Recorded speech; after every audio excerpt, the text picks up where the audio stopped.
నమస్కారం. నా పేరు డాక్టర్ దేవయ్య గుండెల. నేను న్యాచురోపతి డాక్టర్‌ని. న్యాచురోపతి, అకుపంక్చర్, ఓజోన్ థెరపీ ప్రాక్టీస్ చేస్తున్నాను. న్యాచురోపతి, అకుపంక్చర్, ఓజోన్ థెరపీ, యోగా మరియు ఇతర హెల్త్ సంబంధిత వీడియోస్ కోసం మా యూట్యూబ్ ఛానల్ రత్న సాయి క్లినిక్‌ని చూడండి. అందులో బోలెడన్ని వీడియోస్ హెల్త్ గురించి ఉన్నాయి. మీకు నచ్చుతాయని అనుకుంటున్నాను. నచ్చితే గనక మీ ఫ్రెండ్స్‌కి, రిలేటివ్స్‌కి షేర్ చేయండి. రైట్. ఈరోజు మనము ఒక ఇంపార్టెంట్ విషయాన్ని చూద్దాం. శరీరంలో చాలా ఇంపార్టెంట్ అవయవము, చాలా నెగ్లెక్ట్ చేయబడుతున్న అవయవము పాదాలు. మన కాళ్ళు, పాదాలు. వీటిని మనము చాలా నెగ్లెక్ట్ చేస్తూ ఉంటాం. అంటే పెద్దగా పట్టించుకోము, ఈజీగా వదిలేస్తుంటాం. పాదాల యొక్క హెల్త్ చాలా చాలా చాలా ఇంపార్టెంట్. మనము వాటి గురించి జాగ్రత్తలు తీసుకోకపోవడం వలన పాదాలలో పాదాలలో ఉండే వేళ్ళలో రకరకాల మార్పులు వస్తాయి. వేళ్ళు ఇలా మలిగిపోవడం, ఒక వేలు మీద ఒక వేలు ఎక్కడం, వేళ్ళు ఇలా దగ్గరికి రావడం, గ్యాప్ లేకుండా పోవడం, ఇలాంటి సమస్యలు వస్తాయి. అయితే ఇలాంటి సమస్యలకు వేళ్ళు మలిగిన విధానాన్ని బట్టి, ఈ వేళ్ళు ఫోల్డ్ అయిన విధానాన్ని బట్టి రకరకాల పేర్లు ఇవ్వడం జరిగింది. బనియన్ ఫుట్ అంటాం, క్రుక్డ్ ఫుట్ అంటాం, హ్యామర్ ఫుట్ అంటాం. ఇలా రకరకాలుగా ఉన్నాయండి. బనియన్ ఫుట్లో ఇంకా వెరైటీస్ ఉన్నాయి, క్రుక్డ్ ఫుట్లో ఇంకా వెరైటీస్ ఉన్నాయి, హ్యామర్ ఫుట్లో వెరైటీలు ఉన్నాయి. రకరకాలుగా ఈ వేళ్ళు మలిగిన విధానాన్ని బట్టి ఈ పేర్లు ఇవ్వడం జరిగింది. రైట్. పాదాలని మనము చాలా చిన్న కేర్ తీసుకుంటే, చిన్న టైం ఇస్తే ఈ మార్పులు అనేటివి రాకుండా చాలా చక్కగా ఉండడానికి అవకాశం ఉంటుంది. వేళ్ళ నిర్మాణాన్ని మనము చిన్న పిల్లల్లో గమనించినట్టయితే కనుక చక్కగా అర్థమవుతుంది. చాలా చిన్న పిల్లల్లో చూడండి, వేళ్ళ నిర్మాణం చాలా క్లియర్గా ఉంటుంది, గ్యాప్ ఉంటుంది. చిన్న గ్యాప్తో వాళ్ళు ఆడుకుంటున్నప్పుడు కనుక మనం గమనిస్తే, ఫస్ట్ నడుస్తున్నప్పుడు గమనిస్తే ఫస్ట్ స్టెప్ వేగానే వేళ్ళు ఇలా వెడల్పుగా వెళ్ళిపోతుంటాయి. ఎందుకు అనంటే భూమి మీద బాడీ యొక్క భారాన్ని డిస్ట్రిబ్యూట్ చేయడం కోసం అన్నమాట. రాను రాను పెద్దవాళ్ళలో, ఏజ్డ్ పీపుల్స్లో, ముసలి వాళ్ళలో మనం గమనించినట్టయితే కనుక వేళ్ళు దగ్గరికి వచ్చి ఇలా మలిగిపోయి ఒక వేలు మీద ఒక వేలు ఎక్కి ఇలా ఉంటాయి. ఇలా ఉండడం వలన నష్టం ఏంటి అని అంటే, లాంగ్ రన్లో ఎక్స్ట్రిన్సిక్ మజిల్స్ అంటాం వీటిని. ఈ భాగంలో ఉండే వాటిని ఎక్స్ట్రిన్సిక్, ఒక గ్రూప్ ఆఫ్ మజిల్స్ అనమాట. ఇంట్రిన్సిక్ మజిల్స్ అంటాము, ఇక్కడ ఉంటాయి. ఇది ఒక గ్రూప్ ఆఫ్ మజిల్స్. ఈ వేళ్ళు వంగిపోవడము, ఒకటి మీద ఒకటి ఎక్కి రావడం వలన ఈ ఇంట్రిన్సిక్ మజిల్స్లో టెన్షన్ వస్తుంది, ప్రెషర్ వస్తుంది. అది యాంకిల్ జాయింట్ మీద చూపిస్తుంది, అది మోకాల మీద చూపిస్తుంది, ఆ తర్వాత హిప్ జాయింట్ మీద. ఇలా జాయింట్స్ అన్నీ నొప్పి వచ్చి మోకాల నొప్పులు, నడుము నొప్పులు వచ్చే అవకాశం ఉంది. ఈ మజిల్స్ని మనము యాక్టివ్గా ఉంచుకుని కొంచెం కేర్ ఇచ్చేటట్టయితే, కొంచెం జాగ్రత్త ఇచ్చేటట్టయితే కనుక ఈ ప్రాబ్లమ్స్ నుంచి మనం జాగ్రత్తగా ఉండవచ్చును. ఈ ప్రాబ్లం గురించి చాలా చక్కటి ఒక న్యాచురల్ ఉపాయం ఏంటి అని అంటే, బురదలో నడవడం. పొలంలో, మన వ్యవసాయం పొలంలో, బురద ఉండే పొలంలో నడవడం వలన పొలంలో మనం అడుగు పెట్టినప్పుడు బురదలో కాలు ఇలా గ్రిప్ వరకు వెళ్ళే లోపల వేలు ఇలా విచ్చుకుంటాయి. ఎందుకు అని అంటే వెడల్పుగా వెళ్తేనే వాటికి లెగ్కి సరైన గ్రిప్పు దొరుకుతుంది. బురదలో పనిచేసే వాళ్ళకి, వ్యవసాయం చేసే వాళ్ళకి ఈ ఫుట్లో ఈ చిన్న చిన్న మార్పులు వచ్చే అవకాశాలు చాలా తక్కువగా ఉంటాయి. వ్యవసాయం మానేసినాం, రైతే ఈ రోజులలో వ్యవసాయం పొలంలోకి దిగడం లేదు, ట్రాక్టర్తో పనులన్నీ అయిపోతున్నాయి, మనుషులందరూ డ్యామేజ్ అయిపోతున్నారు. అయితే ఈ ప్రాబ్లం మించిపోకుండా ఉండడం కోసం చాలా చిన్న ఎక్సర్సైజెస్, చాలా చిన్న ఎక్సర్సైజెస్ ఉన్నాయి, ఈజీగా చేసుకోగలిగేవి. ఎక్కడంటే అక్కడ కూర్చొని ఎప్పుడంటే అప్పుడు కూర్చొని చేసుకోగలిగేవి చాలా చిన్న ఎక్సర్సైజెస్ ఉన్నాయి. అవేంటో ఇప్పుడు చూద్దాం. ఇప్పుడు ఎక్సర్సైజ్ ఎలా చేయాలో చూద్దాం. కూర్చొని హాయిగా చేసుకోగలిగిన ఎక్సర్సైజ్ ఇది. మీరు చైర్లో కూర్చున్నప్పుడు కానీ, కింద కూర్చున్నప్పుడు కానీ, బెంచ్ మీద కూర్చున్నప్పుడు కానీ చేసుకోవచ్చు అన్నమాట. ఇప్పుడు చూద్దాం. 2 పాదాలు ఇలా కూర్చున్న తర్వాత స్ట్రైట్గా కూర్చునే ప్రయత్నం చేయండి.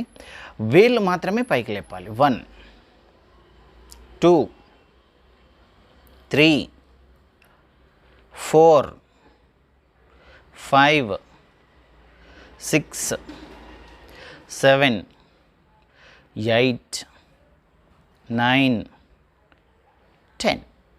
రిలాక్స్. ఇప్పుడు 2 వేళ్ళ పాదాలని ఫోల్డ్ చేయాలి ఇలా. 1, 2, 3, 4, 5, 6, 7, 8, 9, 10. 2 కలిపి చేద్దాం. 1, 2, 3, 4, 5, 6, 7, 8, 9, 10. ఇప్పుడు కాస్త రిలాక్స్ తర్వాత ఓన్లీ బిగ్ టోస్, పెద్ద వేలు మాత్రమే పైకి లేవాలి ఇలా. 1, 2, 3, 4, 5, 6, 7, 8, 9, 10. పెద్ద వేలు లేచిన తర్వాత ఇప్పుడు వేలు మాత్రమే లేవాలి, పెద్ద వేలు లేవకూడదు, బొటన వేలు లేవకూడదు. 1, 2, 3, 4, 5, 6, 7, 8, 9, 10. ఇప్పుడు గాల్లో రెండింటిని ఆపోజిట్గా చేద్దాం ఇలా. 1, 2, 3, 4, 5, 6, 7, 8, 9, 10. రిలాక్స్. ఇప్పుడు వేవ్స్ లాగా చేయాలి వేళ్ళని ఇలాగా. 1, 2, 3, 4, 5, 6, 7, 8, 9, 10. రిలాక్స్.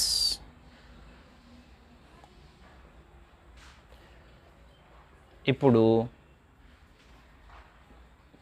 ఇలా పైకెత్తి 1, 2, 3, 4, 5, 6, 7, 8, 9, 10. కాస్త రిలాక్స్. ఇప్పుడు బొటనవేలు rotation 1, 2, 3, 4, 5, 6, 7, 8, 9, 10. Reverse. 1, 2, 3, 4, 5, 6, 7, 8, 9, 10. Leg change. 1, 2, 3, 4, 5, 6, 7, 8, 9, 10. Reverse. 1, 2, 3, 4, 5, 6, 7, 8, 9, 10. Relax.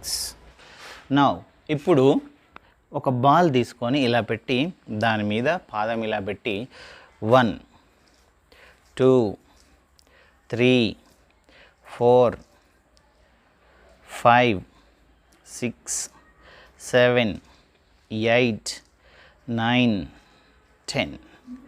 Leg change. 1, 2, 3, 4, 5, 6, 7, 8, 9, 10. Relax. ఇప్పుడు పాదాన్ని ఇలా తీసుకొని చక్కగా చేతిలోకి తీసుకొని వేళ్ళ మధ్యలో వేలు పెట్టి ఇలా తీసుకొని 1 2 చిన్నగా మసాజ్ చేయాలి. 3 4 5 6 7 8 9 10 రివర్స్ 1 2 3 4 5 6 7 8 9 10. ఇప్పుడు మీ చేతితో సింపుల్ బెండింగ్ ముందుకి, సింపుల్ బెండింగ్ వెనక్కి, ముందుకి వెనక్కి, వెనక్కి ముందుకి, వెనక్కి ముందుకి, వెనక్కి ముందుకి. ఇది 10 times. 4 5 6 7 8 9 10. Same thing leg change. ఇప్పుడు వేళ్ళ మధ్యలో వేలు తీసుకొని రొటేట్ చేయాలి ఇలా. 1 2 3 4 5 6 7 8 9 10. రివర్స్ 1 2 3 4 5 6 7 8 9 10. ఇప్పుడు వేళ్ళు అలానే ఉండనిచ్చి వెనక్కి ముందుకి స్ట్రెచ్ చేయండి ఎంత వీలైతే అంత. 2 3 4 5 6 7 8 9 10. రిలాక్స్.